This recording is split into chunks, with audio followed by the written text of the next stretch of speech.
What is up, guys, and welcome back to the channel. Today we're speaking about Star Wars, more specifically Star Wars on one of Sony's greatest ever achievements, the PlayStation 1. Now, Sony has a rich history on PlayStation with Star Wars in regards to there were a lot of Star Wars games released over a lot of generations. I mean, there is a Star Wars game on every single system Sony has ever released. So that just tells you how synonymous the one can be with PlayStation and Star Wars. But in today's video, we're just covering the PS1 games.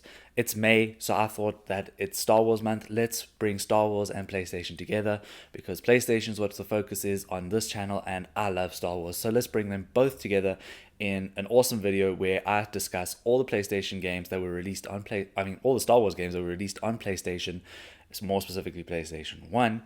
And for a bonus, a lot of these games are now available on PlayStation Plus. So you're going to see in the top right corner a little PlayStation logo, PlayStation Plus logo, if you can play these games on PlayStation Plus, which will save you the amount of money that you would have to spend on these games. Now, none of these games are particularly expensive, but they could be a little bit more difficult to find.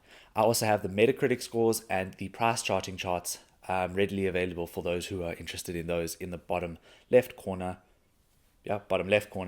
if you want to see those things. So without further ado, let's hop straight into the video and check out our first game released on PlayStation in the Star Wars franchise.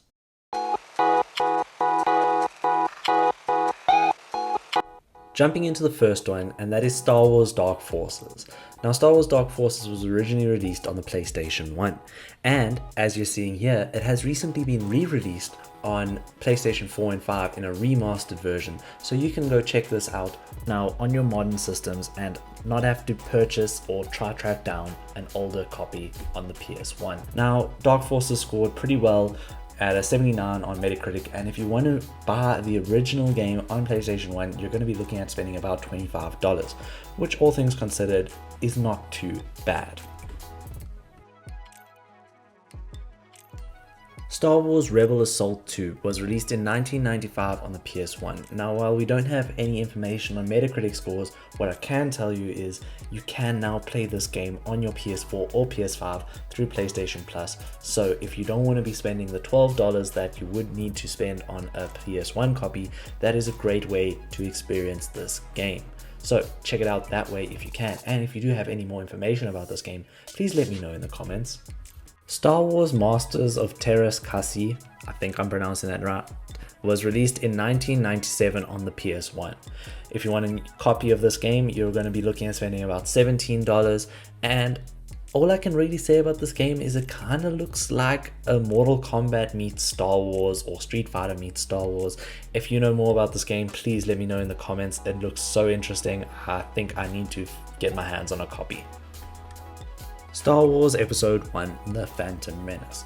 Now, this is just a movie tie-in game that was released in the same year, 1999, and while it doesn't have a Metacritic score, I'm assuming it's a pretty decent play. A lot of people have some nostalgia for this game. If you want a copy on your PS1, it'll cost you around $13. However, you can play this on PlayStation Plus right now if you don't want an original PS1 copy. Next, we have Star Wars Episode 1, Jedi Power Battles. Now, this was released on the PS1 in 2000. It scored a 76 on Metacritic, and if you're looking to buy yourself a copy, it'll cost you around $16. This is a game that I don't actually know very much about, so if you do, please let me know in the comments and let me know what your thoughts are on this game. Star Wars Demolition was released in 2002 on the PlayStation 1. While it didn't score too well on Metacritic and it's probably a little bit more expensive for a PlayStation 1 game, one can now play this game on PlayStation Plus as well. So if you're not looking to buy the original copy on PS1, you can still enjoy this twisted metal in Star Wars on your new consoles on the PS4 and PS5.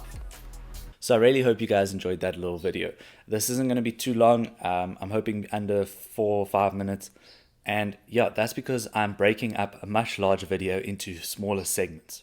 So hopefully, eventually, once I've done all the PlayStation systems, I'll be able to then combine them all into one big compilation video and ship it off like that for all of you to see. If you guys are interested in those videos, it is really important to me and to the channel that you subscribe, stay tuned, hit the bell notification, and like this video so that I know that you are interested in this type of video.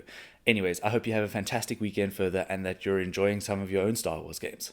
Cheers.